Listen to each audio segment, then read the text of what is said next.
Normalement, les soirées Netflix sont la raison pour laquelle de nombreux amis se retrouvent. Mon cas et celui de mes amis n'étaient pas différents. Je m'appelle Mathias et j'ai une histoire à vous raconter. Une histoire que n'importe lequel d'entre vous pourrait partager au début, jusqu'à ce que tout parte en enfer. Cette nuit avait commencé comme n'importe quelle autre. Nous nous sommes réunis chez Nathan pour passer du temps, manger de la pizza et regarder quelques séries sur Netflix. Nous étions 5 en tout, Nathan, Julieta, Victor, Rebecca et moi. La maison de Nathan était notre point de rendez-vous habituel. Son sous-sol était aménagé en salle de divertissement, avec une énorme télévision, des canapés confortables et une collection de jeux vidéo et de films. Tous les vendredis, sans faute, nous nous retrouvions là pour oublier la routine et regarder quelque chose avec des amis. Nathan avait toujours quelque chose de nouveau à nous montrer, et ce soir-là ne faisait pas exception. Alors que nous nous installions sur le canapé, il nous dit qu'il avait trouvé une série très bizarre qui ne figurait pas dans le catalogue habituel de Netflix, mais qui valait la peine d'être vue. Il nous montre à l'écran. La série s'appelait « Vision de minuit ». De quoi ça parle? C'est difficile à expliquer, disons que c'est expérimental. Faites-moi confiance, vous allez adorer. La série commença avec une introduction normale, montrant un groupe d'amis dans une maison similaire à la nôtre, parlant et riant devant la télévision. Au fur et à mesure que le premier épisode avançait, il devint évident pourquoi Nathan nous avait dit que c'était expérimental. Les personnages voyaient quelque chose à la télévision qui les bouleversait profondément, mais on ne révélait pas exactement de quoi il s'agissait. Leurs expressions passaient de la surprise à la terreur en quelques secondes. Au fil des épisodes, nous avons tous réagi différemment. Nathan, Rebecca et moi étions concentrés à essayer de comprendre ce qui se passait. Victor faisait des blagues et Julieta, elle s'était endormie. Les épisodes montraient différents groupes d'amis, chacun confronté à des situations similaires. Ils regardaient la télévision comme s'ils faisaient partie du public jusqu'à ce que quelque chose se produise chez eux. Un intrus apparaissait toujours et commençait à les tuer, mais on ne savait pas quand ni comment il s'y prendrait. Chaque épisode se terminait brusquement, sans que l'on sache ce qui arrivait à la dernière victime, qui n'était jamais tuée à l'écran. Après le 3e épisode, Julieta se réveilla et se leva pour aller aux toilettes. Quand elle revint, son visage était pâle et ses mains tremblaient légèrement. « Je crois qu'on devrait arrêter de regarder ça », dit-elle nerveusement. Nous avons ri un peu, pensant qu'elle exagérait, mais nous avons décidé de faire une pause. Pendant que nous étions dans la cuisine, Nathan nous regarda sérieusement. « Avez-vous remarqué quelque chose d'étrange dans ces épisodes ? Qu'ils sont extrêmement ennuyeux et prétentieux ?» dit Victor en riant. « Chaque groupe d'amis qui apparaît, leur maison ressemble beaucoup à la mienne. » L'idée était troublante, mais nous avons ri. À ce moment-là, nous avons compris pourquoi Nathan nous faisait regarder cette série. Il voulait nous effrayer et nous faire croire que quelque chose de similaire nous arriverait. Nous avons suivi le jeu et sommes retournés au sous-sol, prêts à continuer à regarder la série. Le 4e épisode commença avec un groupe d'amis identiques à nous, et la maison à l'écran était presque une copie exacte de celle de Nathan. L'intrigue se déroulait de la même manière. Les amis regardèrent la télévision, commençaient à entendre des bruits étranges et découvraient des personnes qui les attaquaient. À vrai dire, la série était très bien réalisée. La tension était palpable, chaque scène semblait résonner avec la réalité de notre propre situation. Soudain, un bruit sourd retentit dans la maison réelle. Nous nous sommes regardés, essayant de savoir s'il venait de la télévision ou de quelque part dans la maison. Victor se leva pour enquêter, mais ne trouva rien d'anormal. Bien qu'il ait ri et demandé à Nathan s'il avait préparé ce bruit, la tension sur son visage était évidente. Ça devait être le vent ou quelque chose comme ça, je suppose. Après cela, ce que nous pensions être une blague de Nathan fonctionnait. Nous étions tous très influencés. La tension dans le sous-sol était palpable. Nous avons décidé de continuer à regarder l'épisode, mais cette fois avec un sentiment de vigilance constant. Nous sommes arrivés au dernier épisode de la série, et tout a commencé à prendre un sens de manière macabre. Le groupe d'amis à l'écran regardait la même série que nous, et leurs réactions reflétèrent les nôtres. À ce moment-là, j'ai compris la logique de la série. L'idée était d'effrayer les gens en leur faisant croire qu'ils vivaient la même chose que les personnages des épisodes, et il s'avérait que dans les épisodes, les groupes d'amis étaient génériques, ce qui, si l'on y réfléchit, est assez courant. Même si nous comprenions à quel point la série était effrayante, nous étions terrifiés à ce moment-là. Nous nous sommes regardés avec horreur. Nathan a mis l'épisode en pause et s'est lentement levé. Le silence dans le sous-sol était assourdissant. À ce moment-là, nous avons commencé à entendre des bruits à nouveau, mais cette fois, ils étaient plus forts et venaient clairement de l'intérieur de la maison.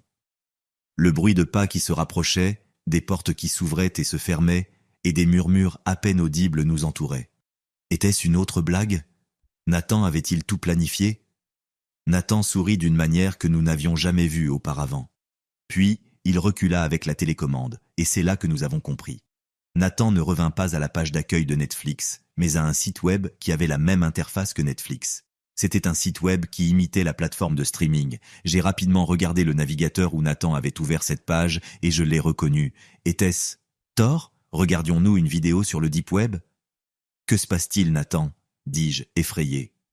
Bienvenue dans mon film, dit-il en riant. Vous êtes les stars de la nuit. Avant que nous puissions réagir, les lumières du sous-sol s'éteignirent, nous plongeant dans l'obscurité totale. Nous avons entendu des pas se rapprocher et le bruit métallique d'une porte qui se fermait à clé. Nous avons sauté sur nos pieds, tâtonnant pour trouver la sortie, mais Nathan avait disparu. L'obscurité était totale et la peur nous enveloppait. Soudain, l'écran de la télévision se ralluma, montrant notre propre image reflétée dessus. Nous nous sommes vus dans une caméra à vision nocturne, terrifiés et piégés dans le sous-sol, tandis qu'une silhouette encapuchonnée s'approchait lentement derrière nous. Non, c'était 2, 3, 4 silhouettes. Toutes s'approchaient comme dans les épisodes. « Courez !» cria Victor, désespéré. Nous avons tenté de suivre la voie de Victor, mais il n'y avait nulle part où aller. La porte était verrouillée et il n'y avait pas de fenêtre. La silhouette encapuchonnée se jeta sur nous et dans la confusion, nous nous sommes séparés. Je courus vers un coin du sous-sol, essayant de trouver une sortie ou un endroit où me cacher. Je pouvais entendre mes amis crier tandis que la silhouette les poursuivait. Aucun d'eux ne parvint à se cacher. Ils essayaient tous de frapper la porte ou de lutter contre leurs agresseurs. La terreur était indescriptible. J'ai trouvé une petite porte de service qui menait à un débarras. Je m'y suis caché, essayant de contrôler ma respiration et d'écouter ce qui se passait dehors. Les cris s'intensifièrent, puis, un par un, ils s'éteignirent. Le sentiment de désespoir devint plus fort. Finalement, la porte du débarras s'ouvrit lentement et je vis le visage de Victor. Mais il était mort. C'était le visage de son cadavre et Nathan le tenait pour me le montrer. « Il y a de la place pour 2 dans cette pièce, mon ami ?» À ce moment-là, j'ai décidé que je devais agir vite. Je devais attaquer Nathan ou je mourrais. Peut-être pourrais-je le prendre en otage et m'échapper, ou simplement courir vers la sortie. Oui, peut-être l'avait-il ouverte. Je me jetai sur lui de toutes mes forces, frappant la caméra de ses mains et essayant de m'enfuir. Mais Nathan était plus fort qu'il n'en avait l'air. Il m'attrapa et me traîna jusqu'au centre du sous-sol, tandis que je luttais en vain pour me libérer. Je pouvais encore entendre les autres hommes debout là, sans bouger. Ils savaient que Nathan n'avait pas besoin d'eux. J'espère que tes réactions en vaudront la peine. Comme tu es le dernier à mourir, nous allons nous amuser davantage avec toi. Tu seras la star du film. Quand nous en aurons fini avec toi, nous trouverons ta petite sœur et nous la déchiquetterons. « Non !» criai-je en pleurs et furieux. J'ai essayé de me lever et de le frapper, mais cela ne servit à rien. Il me jeta au sol et commença à me frapper. Le goût du sang se mêlait à celui de mes larmes. Comment tout cela avait-il pu arriver? J'étais en train de rire avec mes amis et maintenant, allais-je mourir? Soudain, je sentis un coup de pied à la tête qui m'étourdissait encore plus. Je commençais à fermer les yeux. Je savais qu'après cela, je ne les rouvrirais jamais. J'ai essayé de m'accrocher à la conscience, mais mes paupières étaient lourdes, très lourdes. Quand j'ai rouvert les yeux, je me suis réveillé dans un hôpital, la tête bandée et le corps couvert de contusions. La police m'avait retrouvé inconscient dans le sous-sol de Nathan, à côté des corps de mes amis. Nathan avait disparu et les autorités cherchèrent des réponses. Quelques jours plus tard, j'ai reçu un email anonyme avec un lien vers une vidéo. Lorsque je l'ai ouvert, j'ai trouvé les enregistrements de cette nuit-là, montés comme s'il s'agissait d'un film d'horreur. C'était le film de Nathan. Dans le paquet, il y avait un mot. Les filles ont pris de mauvaises décisions. Ce n'était pas l'idéal, mais tu as joué le rôle de la dernière fille. Félicitations pour ton rôle principal, mon ami. La vidéo était exactement ce que je pensais qu'elle serait. C'était le dernier chapitre de la série. Cette fois, avec moi et mes amis en vedette. J'ai envoyé cela à la police, mais ils n'ont rien pu faire. Nathan avait gagné. Aujourd'hui, je vis chaque jour en pensant que la mort de mes amis, le traumatisme et tout ce que j'ai vécu n'ont rien signifié. Nous n'avons été qu'un épisode de plus dans cette série. Un épisode où les visages ont changé, mais où la fin a été la même.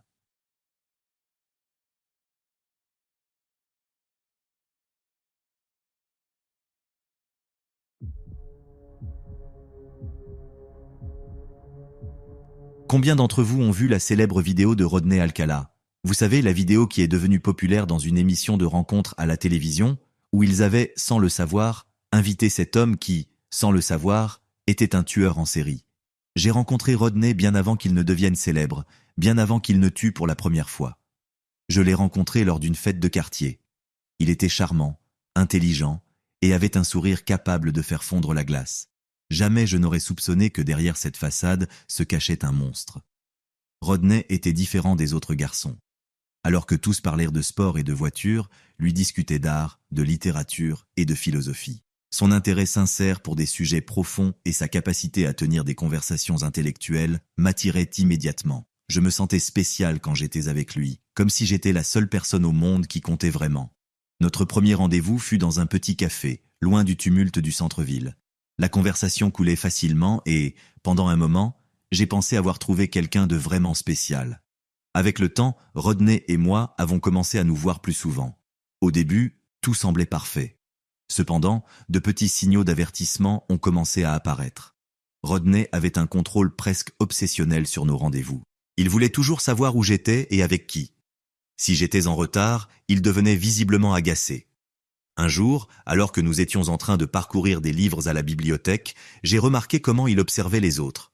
Ce n'était pas un simple regard, c'était comme s'il les étudiait, analysant chacun de leurs mouvements. Quand je lui ai posé des questions à ce sujet, il s'est contenté de rire et a changé de sujet, mais je n'ai pas pu me défaire de l'impression que quelque chose n'allait pas. Rodney avait aussi un goût étrange pour le macabre. Il était fasciné par les histoires de crimes et de meurtres. Souvent, il me racontait des détails troublants de cas qu'il avait lus. Bien qu'au début je trouvais cela intéressant, cela a vite commencé à me donner des frissons. Ses yeux brillaient d'excitation tandis qu'il décrivait des scènes de violence. Ce n'était pas comme n'importe lequel d'entre nous qui apprécie les films d'horreur. Il était fasciné. Un soir, alors que nous regardions un film d'horreur chez lui, Rodney s'est tourné vers moi avec un sourire inquiétant et m'a demandé « As-tu déjà pensé à quel point il serait facile de faire disparaître quelqu'un ?» Je suis resté figé, ne sachant pas quoi répondre. Il a ri et m'a dit qu'il plaisantait, mais l'inconfort est resté. Au fur et à mesure que notre relation avançait, les choses ont commencé à empirer. Rodney devenait de plus en plus possessif et contrôlant. Sa jalousie était irrationnelle et je me retrouvais souvent à justifier mes actions et mes amitiés. Mes amis ont commencé à remarquer son comportement et m'ont averti de faire attention. Un soir, Rodney m'a invité à dîner chez lui. J'ai accepté, pensant que peut-être une soirée tranquille pourrait arranger les choses entre nous. Le dîner était agréable au début, mais bientôt la conversation prit un tournant sombre. Rodney se remit à parler de sa fascination pour les crimes et la violence. Après le dîner, il m'a emmené dans sa chambre pour me montrer quelque chose. Il a ouvert un tiroir et en a sorti une collection de couteaux. « Regarde ça », dit-il en souriant. « Chacun a une histoire. Tu voudrais que je te les raconte ? Ils n'ont encore jamais déchiré de peau. Mais bientôt... » Je commençais à me sentir mal à l'aise et je lui ai dit qu'il était temps pour moi de rentrer chez moi, que mes parents s'inquiéteraient si j'arrivais après 8 heures. « Tu es spécial, ne t'inquiète pas, ça va s'arranger. Je ne te laisserai pas, je ne vais nulle part. » Son ton était menaçant et un frisson parcourut mon dos. Je savais que je devais m'éloigner de lui, mais je n'avais aucune idée de comment le faire sans le provoquer. Au fil des jours, la situation avec Rodney devenait de plus en plus tendue. Il a commencé à apparaître sans prévenir chez moi et à l'école. Il ne se donnait plus la peine d'inventer des excuses pour venir. Il restait simplement là, me regardant à distance, me saluant de loin, même quand je lui disais que ce n'était pas nécessaire qu'il vienne. Il ne se mettait plus en colère comme avant. Au contraire, il souriait toujours. Mon instinct me disait que quelque chose de terrible allait se passer, mais je ne savais pas comment gérer cela. Je suis sûr que tu te demandes pourquoi je n'en ai pas parlé à mes parents, pourquoi je ne suis pas allé voir la police, pourquoi je ne l'ai pas quitté. Je sais que maintenant cela semble illogique, mais tu ne sais pas ce que c'était d'avoir Rodney près de soi. Je sentais que, peu importe ce qui arriverait, toute décision serait mauvaise. Si j'appelais la police, ils me tueraient. Si j'en parlais à mes parents, ils les tueraient. La seule bonne décision était de jouer le jeu, et je suppose que c'est ce que la présence imposante d'un psychopathe potentiel pouvait faire à une adolescente. Plus que sa petite amie, je me sentais comme son otage. Un vendredi soir, Rodney insista pour que nous ayons un rendez-vous spécial. Il m'a emmené dans un endroit isolé à la périphérie de la ville, un vieux parc abandonné. L'endroit était désert et l'obscurité était oppressante. Je me sentais extrêmement mal à l'aise, mais j'ai essayé de rester calme et de ne pas montrer ma peur. Alors que nous marchions dans le parc, Rodney recommença à parler de sa fascination pour la mort. « Tu sais, j'ai beaucoup réfléchi ces derniers temps à la fragilité de la vie, » dit-il d'une voix douce et charmante. « C'est fascinant de voir comment un simple acte peut tout changer. Une simple décision, un petit mouvement, et tout peut finir. » J'ai essayé de changer de sujet, mais Rodney ne me laissait pas faire. Il se rapprochait de moi et commençait à parler en chuchotant, bien que nous soyons seuls. Imagine, si quelqu'un voulait se débarrasser de toi, il n'aurait qu'à s'assurer que personne ne soupçonne rien. Un coup, une chute, et tout semble si accidentel. Mon cœur battait à tout rompre et l'adrénaline coulait dans mes veines. Je savais que je devais faire quelque chose, mais j'étais paralysé par la peur, et il le savait. Il n'avait pas besoin de me dire tout cela. Il aurait pu me tuer s'il le voulait. Pourquoi m'avertissait-il? Pourquoi essayait-il de me faire peur? Il aimait ça. L'atmosphère devenait étouffante et la tension était palpable. J'ai essayé de rester calme, cherchant désespérément un moyen de m'échapper. Rodney continuait de parler, de plus en plus excité par ses propres paroles. Finalement, j'ai trouvé le courage de lui faire face. « Rodney, ce n'est pas normal.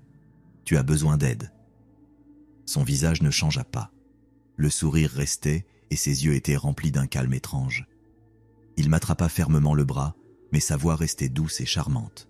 « Chérie, tu ne comprends pas. Je n'ai pas besoin d'aide. Je me sens bien. Je me sens merveilleux. Et je peux être encore plus heureux. Rodney, je ne me sens pas à l'aise avec tout ça. Je veux rentrer chez moi, vraiment. J'ai des sentiments pour toi, des sentiments très forts. C'est pourquoi je veux te faire un cadeau, un poème. Tu seras ma muse la plus négligée.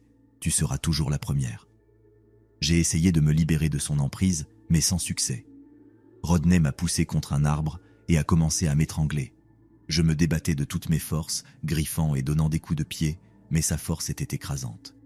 Pendant qu'il m'étranglait, Rodney me regardait avec un grand sourire. Il me regardait comme s'il était amoureux de moi, ou de ce qu'il me faisait. Dans ma désespoir, j'ai réussi à le frapper avec mon genou. Rodney laissa échapper un léger gémissement de douleur et relâcha suffisamment son emprise pour que je puisse m'échapper. J'ai couru aussi vite que je pouvais, mes poumons brûlants et mes jambes tremblants. Je sentais qu'il était juste derrière moi, bien que je n'osais pas regarder. Pendant que je courais, j'ai remarqué que sa voix s'éloignait. Il ne me criait pas dessus, furieux, il riait aux éclats. Je suis arrivé à la route principale et j'ai vu les phares d'une voiture qui approchait. Je me suis mis à agiter frénétiquement les bras, espérant que le conducteur s'arrêterait. À mon soulagement, la voiture s'est arrêtée et un couple âgé m'a laissé monter. Entre mes sanglots, je leur ai raconté ce qui venait de se passer, et ils m'ont emmené directement à la station de police la plus proche. Une fois là-bas, j'ai tenté d'expliquer ce qui s'était passé, mais mon histoire semblait incroyable, même pour moi.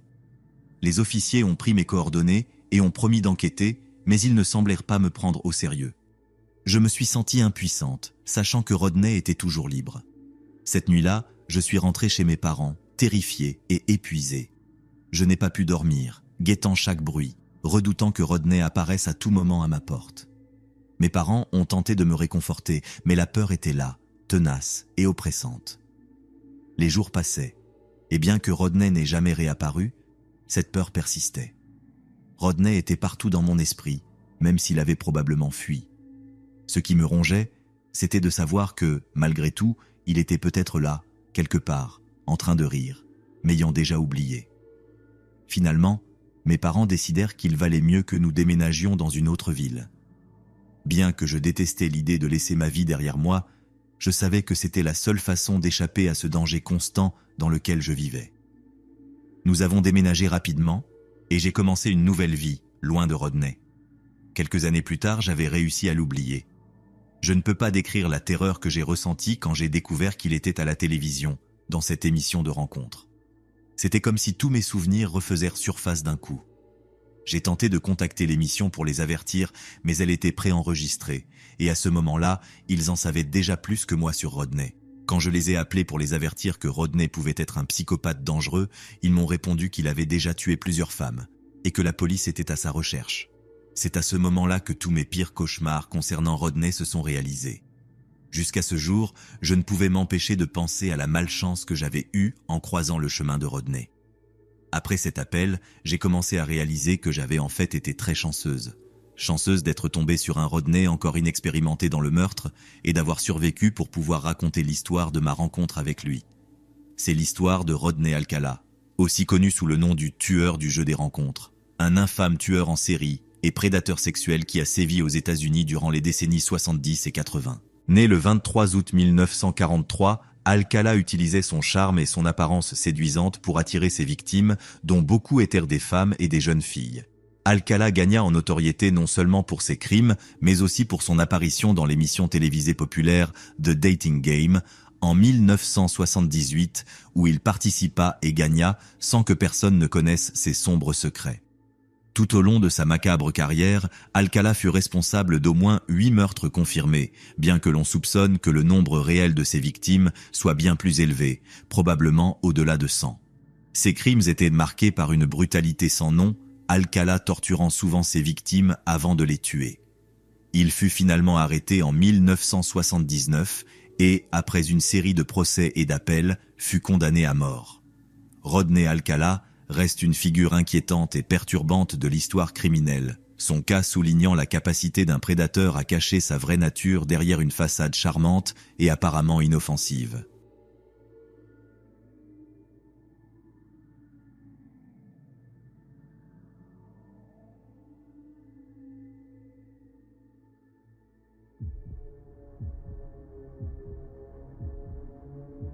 Cela s'est passé il y a quelques mois, en février, lorsque mon copain et moi avons décidé d'essayer une relation ouverte pendant un certain temps pour diverses raisons. Nous vivons séparément dans l'une des plus grandes villes du nord de l'Amérique centrale et il y a une population assez importante d'étudiants universitaires comme moi, ce qui maintient la communauté gay active. Je m'en sortais plutôt bien.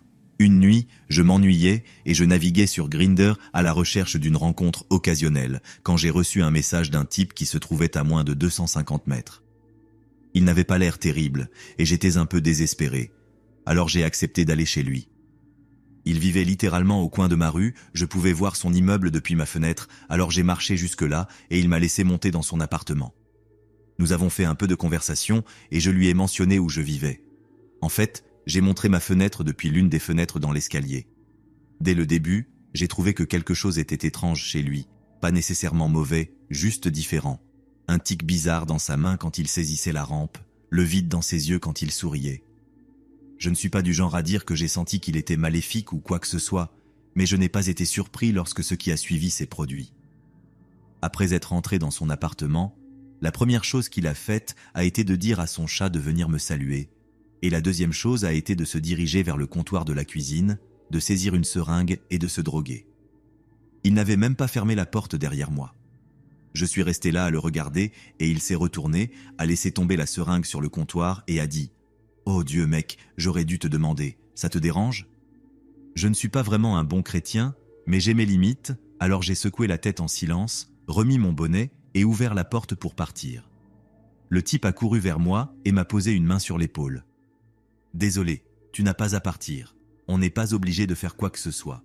Tu veux regarder Transformers 3 avec moi ou quelque chose ?» « Non », ai-je répondu sèchement, descendant rapidement les escaliers. J'ai resserré mon écharpe contre le froid du début février et je suis retourné rapidement chez moi. Il m'a suivi pieds nus, en pantalon de pyjama et en t-shirt, jusqu'à ce que je sorte dans le vent glacial. Je me suis brièvement retourné après un moment et il se tenait dans l'entrée, me regardant. Je n'ai pas eu de mauvais pressentiments ou quoi que ce soit de bizarre. J'ai grandi dans le Missouri, les toxicomanes ne me paraissent plus si étranges à ce stade, alors je suis rentré chez moi et je suis allé me coucher. Vous l'avez probablement deviné, mais je n'avais jamais vu ce type auparavant dans le quartier. Honnêtement, je n'avais vu la plupart de mes voisins, car mon quartier est un mélange étrange de banlieues de col blanc, de logements étudiants et de logements à faible revenu, comme mon immeuble, tout cela dans une seule rue. Donc cela ne m'a pas vraiment frappé quand j'ai commencé à le voir plus souvent. Je sortais pour aller travailler l'après-midi et il était sur l'autre avenue, en face de mon immeuble, en train de marcher. Ou bien il traversait le parking de mon immeuble, comme tous les gamins du quartier. Quelquefois, je l'ai vu marcher sur le campus, mais il se détournait toujours pour m'éviter. Quelquefois, je l'ai remarqué dans l'épicerie où je travaille comme barista, mais c'est le seul magasin accessible à pied, et il a mentionné qu'il n'avait pas de voiture. Cela a continué tout au long du mois de février. Finalement, j'ai commencé à remarquer qu'il marchait toujours dans la rue, en face de mon immeuble, quand je partais travailler à mon heure habituelle, et qu'il n'était dans le magasin que lorsque je travaillais. Il ne s'approchait jamais du café à l'intérieur du magasin, mais il me regardait. Quelquefois, je l'ai vu entrer, me regarder, faire semblant de faire des courses, puis repartir sans rien acheter. J'ai commencé à me sentir mal à l'aise, mais il n'avait encore rien fait qui me fasse me sentir particulièrement en danger. Un jour, vers la fin février, j'ai travaillé un service tôt. Quand je suis sorti, je me sentais un peu fou à cause du manque de sommeil. Je suis arrivé chez moi environ 20 minutes avant mon heure habituelle de sortie, et au coin du trottoir, devant moi, se trouvait le type.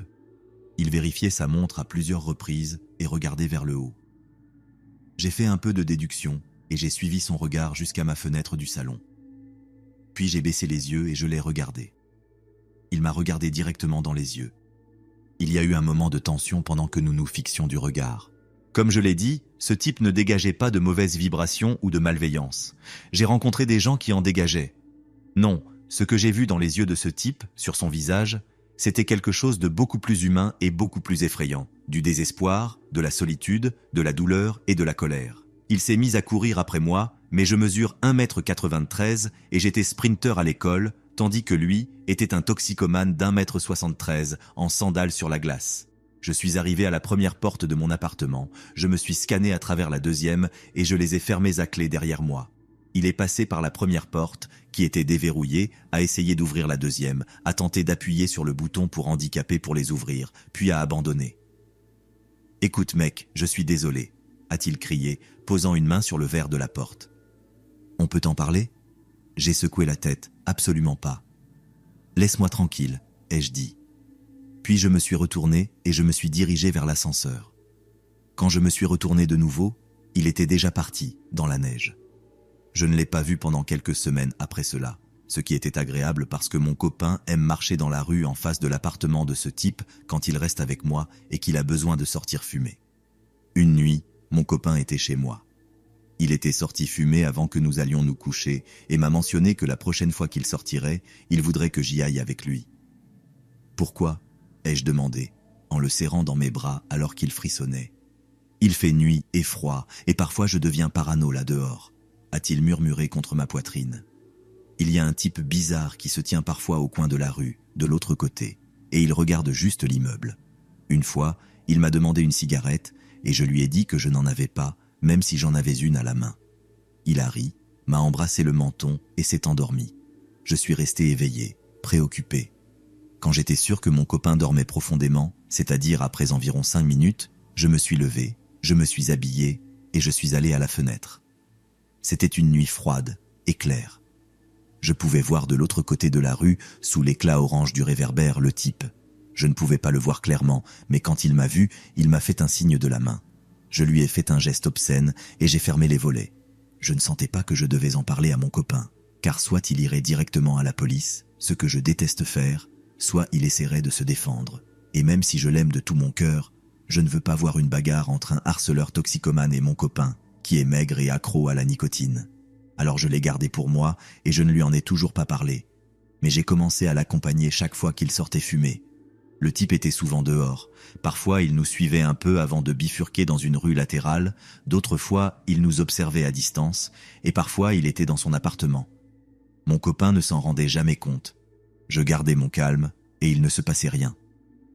Une nuit, nous sommes sortis pour que mon copain puisse fumer, comme d'habitude. Quand nous avons atteint le bout de la rue et fait demi-tour, le harceleur était derrière nous, à environ 15 mètres de distance. J'ai tourné la tête pour regarder et il était là, me faisant encore un signe de la main. Quelque chose m'a dit qu'il fallait que je rentre à l'intérieur. « Hé, mon amour !» ai-je dit doucement à mon copain, « retournons à l'intérieur. »« Ouais, j'ai froid », a-t-il dit, m'embrassant sur la joue. « Ça va, j'ai presque fini de toute façon. » Nous avons marché jusqu'à l'immeuble, et sans me retourner, je savais que le harceleur nous suivait tout le long. J'ai gardé ma main entrelacée avec celle de mon copain et nous avons continué à discuter tranquillement de combien je déteste les oies. Nous sommes arrivés à mon appartement, il s'est changé pour aller au lit pendant que je prenais un peu d'eau. Je n'avais jamais vécu dans un appartement auparavant, donc je ne sais pas si c'est inhabituel ou non, mais l'immeuble a un téléphone filaire dans chaque unité qui sonne quand quelqu'un veut qu'on le laisse entrer. Le nôtre ne sonne jamais, sauf si c'est Super Eats. Alors mon copain a été surpris quand il a sonné tard dans la nuit et aucun de nous n'avait rien commandé. « C'est probablement juste quelqu'un qui fait une blague », ai-je dit, débranchant le téléphone du mur et le mettant dans le placard de la cuisine. Il a accepté ça sans problème et nous sommes allés nous coucher.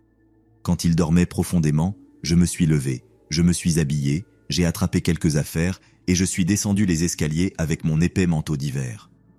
Comme je m'y attendais, mon fan était là, sur le parking. Il m'a fait un signe de la main et a couru vers moi, souriant largement.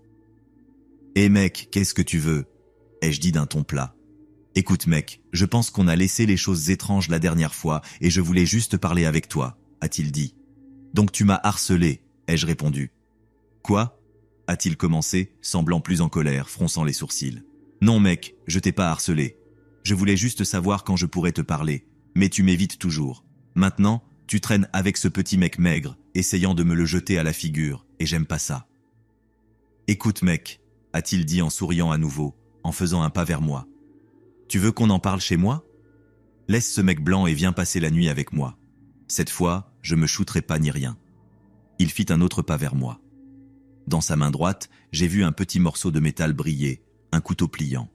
Il souriait, et moi j'ai reculé d'un pas, secouant la tête. Son sourire disparut, remplacé par une expression de profonde colère. « Je te le demande plus maintenant. Tu vas venir chez moi et finir ce qu'on a commencé, » grogna-t-il, dépliant le couteau et me le pointant. Ce type mesurait 1,73 m tout au plus, et était maigre. Je mesure 1,93 m, pèse 90 kg, et je fais de la musculation. De plus, j'avais un couteau de cuisine de 30 cm, que j'ai sorti de la poche de mon manteau et pointé directement vers sa gorge. Il regarda mon couteau, puis regarda le sien et sourit à nouveau. « Mec, je faisais que plaisanter, pas besoin de...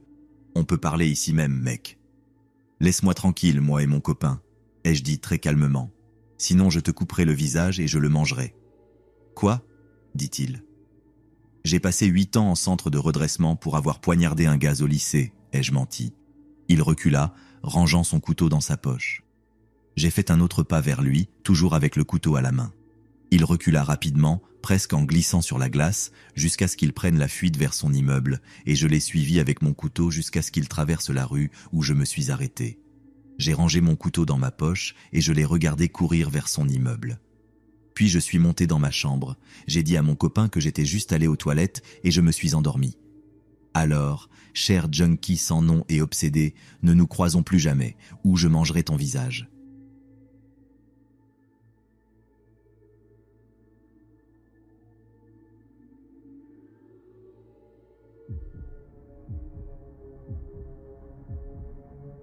Il y a quelques années, mon université m'a envoyé en Corée. Ils m'ont dit que, pour ma carrière, je devais aller quelque part en Asie, et une amie m'avait beaucoup parlé de la Corée. Je ne savais rien sur le pays, mais j'ai décidé, pourquoi pas, et je me suis lancé dans un semestre à l'étranger. Je n'avais eu qu'un petit ami sérieux dans ma vie, avec qui j'avais rompu quelques mois plus tôt. Je n'aimais pas non plus les aventures d'un soir, et je n'étais pas attiré par les garçons dans les clubs de Séoul, mais je voulais quand même vivre une sorte d'expérience romantique, je suppose. Mon ami m'a donc recommandé d'utiliser une application de rencontre pour rencontrer des Coréens qui parlaient anglais. De cette façon, je pouvais rencontrer quelqu'un et découvrir la culture des rencontres locales. J'ai pensé, je suis jeune, pourquoi pas ? J'étais tellement impatiente de vivre de nouvelles expériences. Cela peut sembler idiot d'essayer de sortir avec quelqu'un dans un pays étranger, mais ça a finalement fonctionné pour moi, sauf à mon premier rendez-vous. Je l'ai rencontré sur une application de rencontre après avoir passé environ 3 semaines à Séoul. Appelons-le Nawel. Je ne connaissais pas encore bien la culture ni la ville et j'étais un peu naïf sur tout. Nawel voulait me rencontrer pour un rendez-vous après avoir parlé un peu avec moi, et il avait l'air sympathique. J'aurais dû poser plus de questions et me rendre compte qu'il ne donnait pas beaucoup de détails sur lui-même.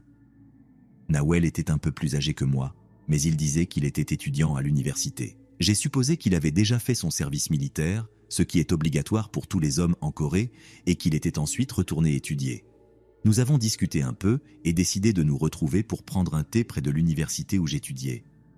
Au début, il voulait venir me chercher dans mon dortoir, mais je vivais dans un dortoir réservé aux femmes et je ne voulais pas qu'il sache exactement où je vivais, puisque nous étions encore des inconnus.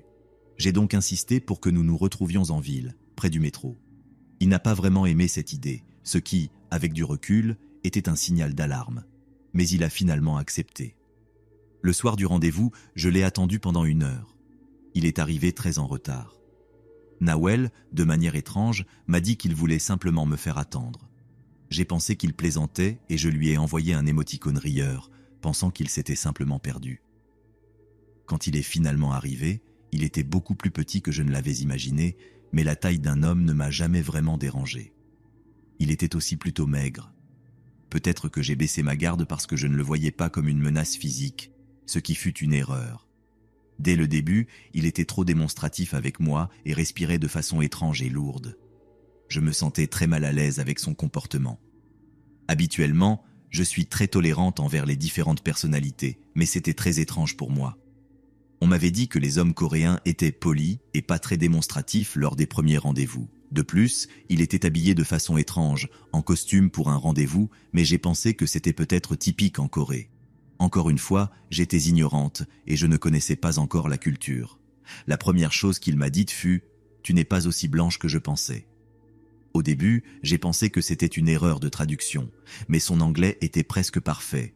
Alors je lui ai demandé de clarifier ce qu'il voulait dire, et il l'a répété. « Je pensais que tu serais plus blanche.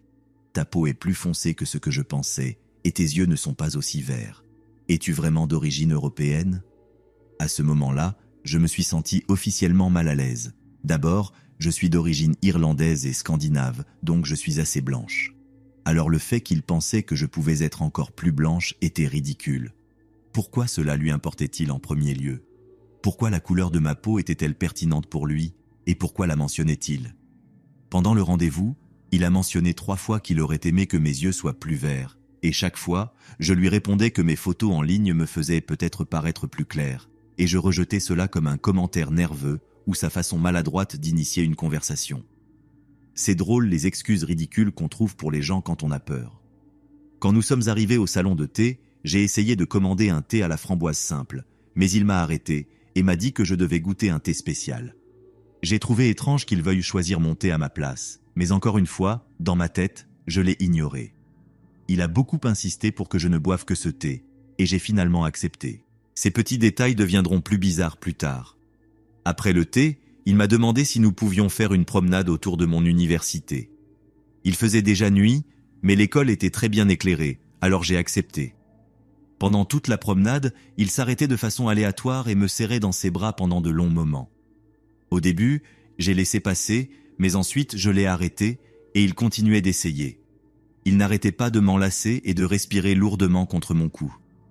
C'était très inconfortable. De plus, il ne me disait rien de personnel sur lui-même. Je lui ai posé beaucoup de questions, essayant désespérément de le distraire de ses câlins gênants et de mieux le connaître. Mais il ne me disait jamais rien. À un moment donné, il a même dit « Je suis un homme mystérieux », comme une réplique de film. Il a aussi dit quelque chose comme « Je ressemble beaucoup à mon personnage de film préféré ». Je lui ai demandé qui c'était, mais il a dit que je devais le découvrir moi-même. Finalement, il a dit « Je vais aller dans une zone sombre ». Et dans ma tête, j'ai crié « Jamais de la vie ». À ce stade, je voulais que le rendez-vous se termine rapidement. Il savait apparemment qu'il y avait une zone boisée derrière mon campus et il a dit que nous devions y aller. Je lui ai dit non, que je voulais rester près du campus principal, mais il a continué d'insister. Finalement, il m'a attrapé par le bras et a commencé à me tirer dans cette direction. Il a dit « Je ne peux pas laisser les gens voir » et j'ai commencé à paniquer. J'ai finalement réussi à me libérer de son emprise et je lui ai exigé de retourner immédiatement vers la route principale. Avec du recul, je ne sais pas pourquoi je n'ai pas appelé à l'aide ou pourquoi je ne me suis pas énervé. Peut-être que j'étais effrayé, mais j'ai simplement commencé à marcher rapidement vers la route principale et il m'a suivi. Nous avons fini devant un hôpital près du centre-ville et je lui ai dit qu'il était temps qu'il parte. Je lui ai donné une excuse et il a commencé à me supplier pour un autre rendez-vous. Je lui ai dit que nous pourrions nous revoir le lendemain, ce qui était un mensonge, et que je lui enverrais un message plus tard. Je voulais juste qu'il s'éloigne de moi à ce moment-là. Je faisais semblant que tout allait bien juste pour qu'il s'en aille. Soudain, j'ai pensé qu'il se penchait pour m'embrasser et je me suis dit « Oh Dieu, non !» Mais c'était bien pire. À la place, j'ai senti une douleur sur mon visage. Il m'a fallu une seconde pour réaliser qu'il était en train de me mordre le visage, comme un chien. Je n'avais jamais ressenti cette sensation auparavant. Il a penché sa tête de côté et m'a mordu le nez et la joue de toutes ses forces. J'ai crié et je l'ai repoussé. Son visage avait l'air tellement étrange que je n'ai presque pas eu le temps de réagir avec des mots. Au lieu de cela, j'ai couru sur le trottoir jusqu'à ce que je voie une supérette sur la droite. J'ai couru vers le fond du magasin, je me suis accroupi et j'ai commencé à pleurer.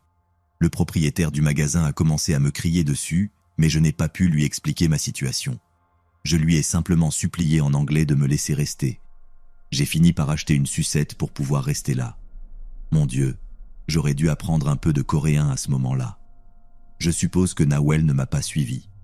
Je suis sorti de la supérette et je ne l'ai pas vue. J'ai envoyé un message à une amie et j'ai attendu qu'elle vienne me chercher pour me ramener à mon dortoir. En chemin, je lui ai envoyé un message à lui disant en gros de rester loin de moi, que c'était un crétin et qu'il ne devrait pas mordre les femmes. Je lui ai dit quelque chose comme quoi j'allais appeler la police, puis je l'ai bloqué. J'étais tellement effrayé de marcher autour de mon école après ça. J'avais peur qu'il me retrouve d'une manière ou d'une autre. Je suis tellement reconnaissante de ne pas l'avoir laissé venir me chercher à mon dortoir. J'ai appelé ma mère pour lui raconter ce qui s'était passé quand, soudain, elle m'a demandé « Attends, qu'est-ce qu'il t'a demandé ?» Ensuite, elle a rassemblé certains détails et s'est rendu compte que toutes ces choses étranges avaient un rapport avec les livres 50 nuances de Grey. Au début, j'ai pensé qu'elle exagérait la situation. Je pensais qu'elle plaisantait, mais, mon Dieu, elle avait raison. Il avait vu le film ou lu le livre récemment et connaissait les détails, la couleur des yeux, la façon dont il était habillé, le thé qu'il m'a fait boire et les répliques qu'il disait. Tout correspondait au livre et au film pour réaliser sa sale fantaisie. Ma mère pense qu'il m'a choisi parce qu'il pensait que je ressemblais à la fille de ce film pour lui. Cela explique pourquoi il était tellement obsédé par mon apparence et tout ce qui concernait le fait de me mordre et d'essayer de me dominer, même si ce n'était pas son intention initiale. Plus tard, j'ai appris qu'il y a des pervers qui recherchent des filles étrangères pour les dominer, comme si elles étaient un trophée. Ils appellent ça « chevaucher le cheval blanc » ou quelque chose du genre. Sur une note plus joyeuse, cette mauvaise expérience ne m'a pas arrêté. J'ai finalement rencontré quelqu'un d'autre en Corée et nous sommes tombés amoureux. Nous avons même fait des rendez-vous à distance. Et maintenant, je vis en Corée où j'étudie et travaille, avec l'espoir de nous marier bientôt. Donc, je suppose que je n'ai pas laissé les types bizarres ruiner ma vie. En ce qui concerne Nawel, j'espère ne jamais te revoir. Des années se sont écoulées, mais si je te croise, je te botterai toujours le derrière, et je n'aurai même pas besoin de te mordre.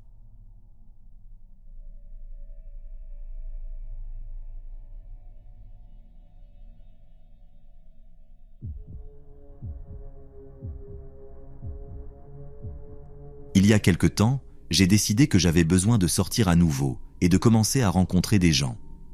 Je ne cherchais pas nécessairement une relation, mais rencontrer des personnes dans les bars ne fonctionnait pas pour moi. Alors, comme la plupart des filles célibataires à l'université, j'ai téléchargé une application de rencontre. J'ai rencontré beaucoup de gens et j'ai discuté avec eux en ligne, ce qui m'a donné la confiance pour tenter un rendez-vous de temps en temps. Je n'ai pas rencontré beaucoup de ces gars en personne, mais il y en a eu quelques-uns. La plupart ne se sont pas transformés en un deuxième rendez-vous, mais il y en a un qui a été pire que les autres. J'ai rencontré ce gars, Alan, et nous avons prévu de sortir dîner. Il a dit qu'il voulait m'emmener dans un bon restaurant dans la ville entre nos deux villes, mais le jour venu, il ne répondait pas à son téléphone. Le lendemain, il m'a contacté avec une histoire expliquant qu'il avait été coincé au travail et avait oublié son téléphone chez lui. Des excuses. Je n'y ai pas vraiment cru, mais il a voulu reprogrammer le rendez-vous. Bêtement, j'ai accepté. Le jour venu, il m'a dit de le retrouver chez lui et qu'il nous emmènerait au restaurant où il avait fait des réservations. Il m'a dit de venir le ventre vide, environ 3 fois, et il ne cessait de me rappeler de ne pas manger avant. J'ai supposé que le restaurant servait de grandes portions. Maintenant, je n'aime pas trop rencontrer quelqu'un pour la première fois chez lui, ni monter dans sa voiture, mais nous avions discuté pendant plus d'1 semaine, alors j'ai pensé, pourquoi pas? Mais lorsque j'étais sur le point d'arriver, il m'a appelé pour me dire de me garer dans un parking plus loin. Bizarre, mais bon, j'ai supposé qu'il avait une petite allée. Le problème, c'est que je ne lui avais jamais dit quelle voiture je conduisais, mais il est arrivé sur le parking juste derrière moi et m'a envoyé un message en me disant qu'il était garé à 2 places de moi. Premier signal d'alarme. Alors, je suis monté dans sa voiture, contre mon meilleur jugement, et nous avons commencé à nous diriger vers le restaurant. Je ne savais pas exactement où nous étions, je ne connais pas bien la ville, mais je connais le restaurant où nous devions aller, et il n'aurait pas dû être à plus de 10 minutes sur une route principale. Mais près de 25 minutes plus tard, nous roulions sur une route sombre et isolée, alors je l'ai regardé, et je lui ai dit « Hé, où diable allons-nous » Il a alors commencé à me dire qu'il ne m'avait pas raconté toute l'histoire. Apparemment, quand il avait appelé pour faire les réservations, il avait dû appeler 3 fois avant que quelqu'un ne réponde. Et quand il l'avait fait, il lui avait dit qu'ils avaient déménagé et lui avait donné une description de l'endroit où ils étaient maintenant. Mon estomac s'est noué quand je me suis rendu compte que nous avions probablement dépassé cette intersection 5 minutes plus tôt. De plus, je me suis aperçu qu'il n'avait pas entré d'adresse dans le GPS, bien que le GPS soit allumé. Deuxième signal d'alarme. J'ai alors sorti mon téléphone, cherché le nom du restaurant et j'ai vu que l'établissement était fermé pour la journée. Troisième signal d'alarme. À ce stade, oui, je sais que je faisais preuve de stupidité, mais je suis resté. Nous avons continué à discuter et à apprendre à nous connaître, bien que sa façon de faire les choses me mette mal à l'aise. Il n'a pas trouvé le restaurant et a simplement dit « Ne t'inquiète pas, je connais un endroit où nous pouvons aller » et a conduit encore plus loin dans l'obscurité jusqu'à ce qu'il s'arrête sur un sentier en pleine forêt. Il m'a dit que nous devions marcher le reste du chemin. Il m'a dit que nous allions observer les étoiles. L'endroit était magnifique et tout, mais tout au long de notre promenade dans la forêt jusqu'à la clairière, il ne cessait de faire des blagues sur le fait qu'il jurait de ne pas être un tueur en série ou quelque chose comme ça. Et il me demandait de promettre de ne pas lui voler ses clés de voiture et le laisser là. Quatrième signal d'alarme. Je ne suis pas sûr de comment l'expliquer, mais pendant une grande partie de la soirée, il n'arrêtait pas de me mentir. Il racontait des histoires longues, élaborées et détaillées, puis finissait par dire « Je plaisante, ça ne s'est jamais passé ». C'était drôle la première fois, quand il a essayé de me convaincre qu'il s'était tellement saoulé une nuit à l'université qu'il s'était fait un piercing intime. Mais après 2 heures de ce genre de conneries, je me suis rendu compte qu'il ne disait quasiment que des mensonges. Je me suis rendu compte que je ne savais rien de réel sur ce gars. 5e signal d'alarme. Oui, je sais que je suis idiote. Nous discutions de l'idée d'aller regarder un film chez lui. J'étais d'accord, puis, soudainement, il a changé d'avis et s'est arrêté devant un parc. Il a dit qu'il préférait rester là. Il a commencé à me défier de courir nu dans le parc et il me posait des questions personnelles étranges et sexuelles. Tout à coup, il m'a exigé de lui dire si j'allais l'embrasser ou non avant la fin de la nuit et il a dit qu'il voulait mettre du baume à lèvres d'abord. Ce gars m'a littéralement demandé de chercher un baume à lèvres dans mon sac pendant qu'il était assis sur le siège conducteur en faisant un grand numéro de lécher ses lèvres. Je lui ai dit que je n'avais pas de baume à lèvres et il a dit que ce n'était pas grave, mais il a ensuite dit « Pourquoi tu ne te glisses pas ici et ne me montres pas ce que tu as ?» tout en tapotant ses genoux. Je lui ai dit que je ne me sentais pas à l'aise avec ça, et il a alors commencé à m'entourer et à essayer de m'attirer sur ses genoux en me tirant par les hanches. Je lui ai encore dit que je n'avais pas l'intention de coucher avec lui, ni avec personne lors d'un premier rendez-vous, et il m'a dit que ça allait, mais ensuite il a ajouté « Que dirais-tu d'un petit avant-goût de 2 minutes ?» Le dernier signal d'alarme, avec des sirènes retentissant dans ma tête. À ce moment-là, j'étais énervé. C'était après qu'il ait passé des jours à me dire à quel point il détestait les hommes qui essayèrent de forcer les femmes. Il disait qu'il ne comprenait pas comment quelqu'un pouvait faire ça, et encore moins en tirer du plaisir. Cela, après qu'il m'ait dit qu'il ne voulait pas s'asseoir trop près de moi pendant que nous observions les étoiles pour ne pas me mettre mal à l'aise. C'était comme s'il avait changé de personnalité. Je lui ai dit qu'essayer de me forcer ne me rendrait pas plus disposé à accepter, et je lui ai rappelé qu'il était censé être un gentleman, comme il me l'avait répété toute la soirée. Il m'a dit qu'il pensait juste que j'étais effrayé, et il a encore essayé de prendre ma main. Je lui ai de nouveau dit que cela n'allait pas arriver, et il est resté contrarié par ça. Je cherchais désespérément une excuse pour qu'il me ramène à ma voiture quand il a sorti son téléphone, a ouvert un fil de messages, puis m'a regardé et m'a dit qu'il avait reçu un message de son oncle disant que quelque chose s'était passé à la maison et qu'il devait y aller au plus vite. J'étais déjà à bout à ce moment-là, mais je déteste qu'on me mente. Si tu ne t'amusais pas, tu aurais simplement pu dire que tu voulais terminer la soirée. Pourquoi mentir ? Pourquoi inventer de fausses intentions, puis agir délibérément à l'opposé de ce que tu as dit ? Tout simplement, pourquoi ? Pour empirer les choses, il m'a déposé à ma voiture dans un parking sombre à minuit, puis il est parti avant que je n'arrive même à ma voiture. Évidemment, il n'y a pas eu de deuxième rendez-vous. Mais le pire, c'est que je suis passé devant l'ancienne adresse du restaurant quelques jours plus tard. Il n'a jamais déménagé. Il est toujours ouvert et juste sur la route principale. Et sa maison est à environ 2 minutes de là. Où diable m'emmenait-il ? Alors, psychopathe de Bumble, ne nous revoyons jamais. Tu crains.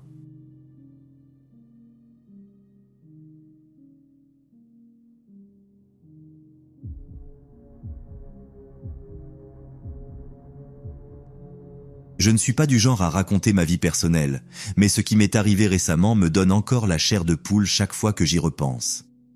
J'étais dans une période de ma vie où je ne cherchais rien de sérieux, juste quelque chose de léger et amusant pour me changer les idées. Vous savez, passer du temps, rire un peu, et si quelque chose de plus se présentait, tant mieux. Alors je me suis mise sur Tinder, sans attente, glissant à gauche et à droite tout en regardant des séries le soir.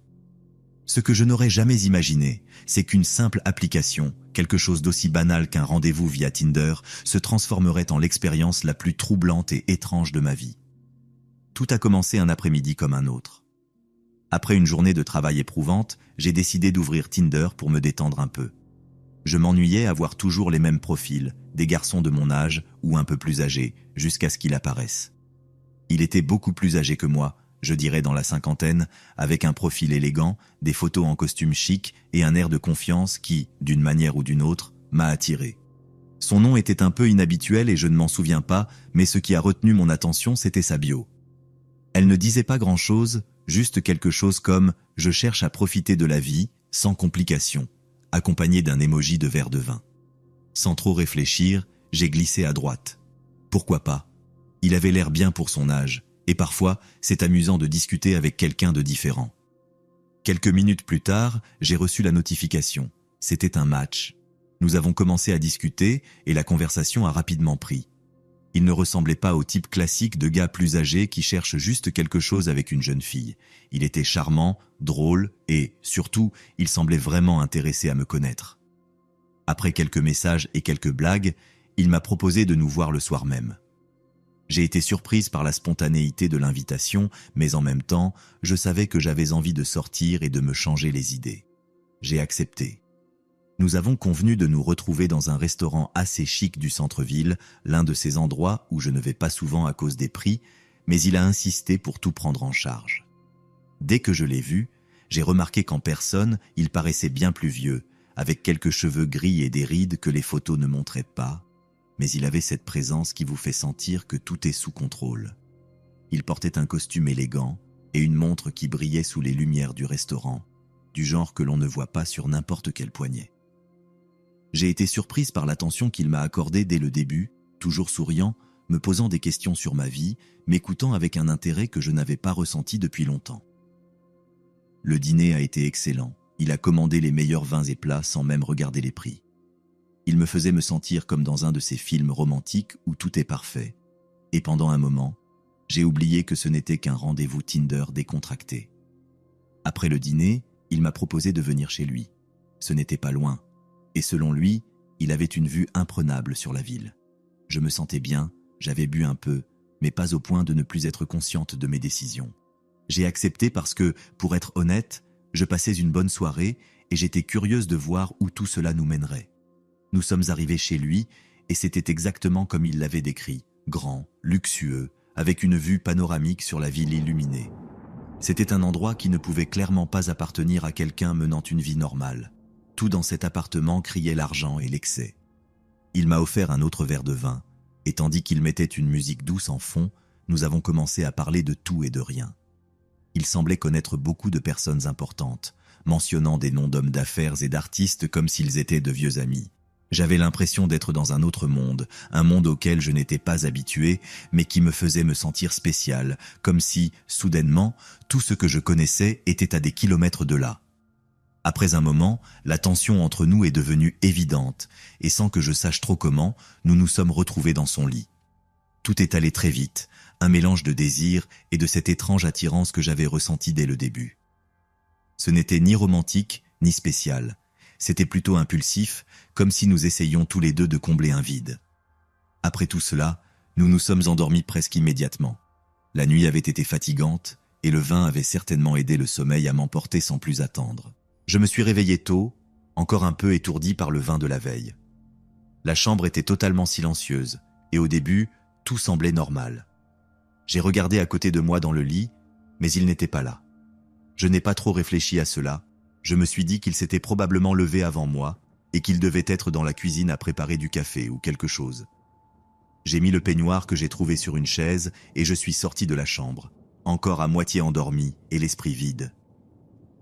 Ce que j'ai vu dans la cuisine m'a frappé comme un coup de poing en plein cœur, une image que je ne pourrai jamais effacer de ma mémoire. Il était là, pendu au cadre de la porte, une ceinture autour du cou. Son corps se balançait légèrement, sans vie, les yeux à moitié ouverts, avec l'expression la plus vide que j'ai jamais vue. Je suis resté paralysé, incapable de bouger ou de comprendre ce qui se passait. L'homme avec qui j'avais passé la nuit était mort, et je n'avais aucune idée de pourquoi ni comment il en était arrivé là. Mon premier réflexe a été de crier, mais aucun son n'est sorti de ma bouche.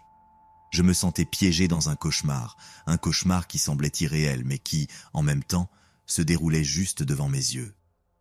Mes mains tremblaient tellement que je n'arrivais même pas à tenir mon téléphone pour appeler les urgences. Après ce qui m'a semblé être des minutes interminables, j'ai réussi à composer le numéro et à peine à articuler quelques mots cohérents. En moins de temps que je ne l'aurais imaginé, la police et les ambulanciers étaient sur place, remplissant l'appartement de leur présence, mais la scène restait la même, lui, pendu, et moi, brisé et sous le choc. Ils m'ont emmené dans une pièce à part, m'ont posé des questions que j'avais du mal à comprendre.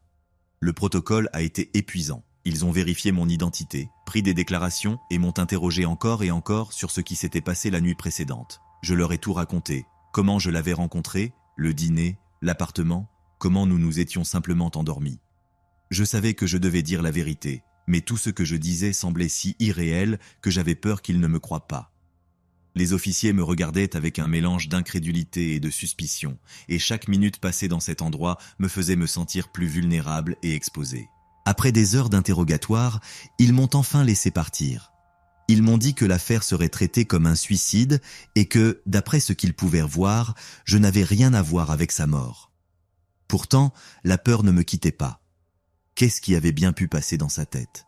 Pourquoi l'avait-il fait? Il ne me connaissait pas. Il n'avait aucune raison de faire cela en ma présence. Les questions continuaient de tourner en boucle dans ma tête, et aucune réponse ne semblait avoir de sens. Quelques jours plus tard, alors que le choc commençait à s'atténuer un peu, j'ai reçu un appel de la police. Ils avaient terminé l'autopsie et, comme ils me l'avaient dit auparavant, la cause du décès était clairement un suicide. Il n'y avait ni drogue dans son système, ni signe de violence, juste un homme qui, pour une raison inconnue, avait décidé de mettre fin à ses jours de la manière la plus soudaine et incompréhensible qui soit. Le plus terrifiant est venu après. Les officiers ont découvert que tout dans cet appartement, chaque détail qui m'avait ébloui cette nuit-là, faisait partie d'une façade. Ce n'était pas à lui. Il avait loué l'endroit pour une somme ridicule d'argent juste pour cette nuit-là. Les voitures de luxe, les vêtements chers, tout était emprunté. Il avait contracté un prêt d'une somme énorme auprès de personnes qui, selon les registres, n'étaient pas précisément des banquiers légitimes. La dette qu'il avait accumulée dépassait largement ce qu'il pourrait jamais rembourser, et il avait tout dépensé en une seule nuit avec moi. Ce n'était pas un rendez-vous décontracté pour lui, c'était comme s'il avait voulu vivre sa dernière grande fantaisie avant que la réalité ne le rattrape. Ils ont découvert qu'il avait reçu, dans les jours précédents, plusieurs appels menaçants, exigeant le remboursement de l'argent. Tout indiquait qu'il avait décidé qu'il ne pouvait pas affronter les conséquences, et au lieu d'essayer de résoudre son problème, il avait choisi de mettre fin à sa vie. Je n'ai jamais su exactement combien il devait, ni à qui, mais ce que je sais, c'est que cette nuit-là, qui avait commencé comme une simple aventure Tinder, s'était transformée en la plus effrayante de ma vie. Encore aujourd'hui, je me réveille parfois avec le bruit du grincement du cuir dans ma tête, celui de la ceinture qui le maintenait suspendu au cadre de la porte. L'image de son corps pendu est quelque chose que je n'arrive pas à effacer. Chaque détail de cette matinée est gravé dans mon esprit comme un mauvais rêve dont je ne parviens pas à sortir. Parfois, je ferme les yeux et je revois ses jambes se balancer doucement, comme s'il était encore là, piégé dans son dernier moment de désespoir. Depuis cet événement, j'ai arrêté d'utiliser Tinder. Je ne peux pas m'empêcher de penser qu'il pourrait y avoir, derrière chaque profil, une histoire cachée, une vie remplie de secrets sombres que nous ne découvrirons jamais avant qu'il ne soit trop tard. Je me demande combien de fois cet homme avait fait des matchs avec d'autres personnes, combien de rendez-vous il avait eu avant le mien, et s'il avait montré des signes de ce qu'il s'apprêtait à faire. Y avait-il des indices que je n'ai pas remarqués? Un détail qui aurait pu me mettre en garde. Mais ce qui est le plus troublant, c'est de savoir que pour lui, cette nuit n'était pas juste un rendez-vous. C'était son adieu au monde. Après ce qui s'était passé, j'ai dû consulter des psychologues, et bien qu'il m'ait assuré que je n'avais aucune responsabilité dans ce qui était arrivé, la culpabilité ne cessait de me poursuivre. Je ne pouvais pas m'empêcher de penser que j'avais été en quelque sorte lié à sa dernière décision, même si je n'en avais jamais eu l'intention. À chaque fois que j'y repense, je ressens un nœud dans l'estomac. C'est difficile d'accepter à quel point quelqu'un peut être proche du désespoir sans que les autres le remarquent. Le fait qu'il ait dépensé tout cet argent avec moi, qu'il ait voulu vivre sa dernière fantaisie avant de se donner la mort, m'a fait réaliser à quel point l'esprit humain peut être fragile et déroutant. C'était comme s'il avait besoin de se sentir, même pendant quelques heures, en contrôle de sa vie, de pouvoir être quelqu'un qu'il n'était pas, avant de faire face à la réalité. C'est terrifiant de penser qu'à ses yeux, je n'étais pas seulement un rendez-vous, j'étais un élément de son adieu, un adieu auquel je ne savais même pas que je participais. L'affaire n'a jamais fait les gros titres. Il semblerait que ses créanciers se soient arrangés pour que tout cela reste discret. La police m'a conseillé de ne poser aucune question, qu'il y avait des gens dangereux impliqués, et que la meilleure chose pour moi était d'oublier tout ce qui s'était passé et de continuer ma vie. Mais comment est-on censé faire cela? C'est le genre d'expérience qui vous change pour toujours, qui vous fait remettre en question tout ce que vous croyez savoir sur les gens et sur les situations dans lesquelles vous vous trouvez. Certaines nuits, je reste éveillé, fixant le plafond, repensant à tout ce qui s'est passé. Je me demande ce que j'aurais pu faire différemment, si peut-être une parole, un signe de préoccupation, aurait pu l'arrêter. Mais ce qui me fait le plus peur, c'est de savoir que je ne saurais jamais vraiment ce qui se passait dans sa tête, que son acte était le dernier secret qu'il a emporté avec lui, ne laissant derrière lui qu'un enchaînement de questions sans réponse et un vide impossible à combler. Cette expérience m'a appris que, derrière chaque sourire, derrière chaque profil apparemment parfait, il peut y avoir un abîme que nous ne percevons pas. Maintenant, chaque fois que je passe près du bâtiment où tout cela s'est déroulé, je ne peux m'empêcher de frissonner. Je sais que je ne pourrai jamais effacer ce que j'ai vu, et bien que j'essaie d'avancer, une partie de moi est restée piégée dans cet instant, dans cette cuisine, avec le bruit du cuir grinçant et l'image d'un homme qui avait décidé qu'il n'en pouvait plus. Je n'avais jamais reparlé à personne de cette histoire jusqu'à maintenant. Peut-être avais-je besoin de l'extérioriser, de la partager avec quelqu'un, car même si cela semble tout droit sorti d'un film, c'est réel. Et c'est précisément ce qui rend tout cela si effrayant. C'est l'histoire de la nuit la plus étrange et la plus troublante de ma vie.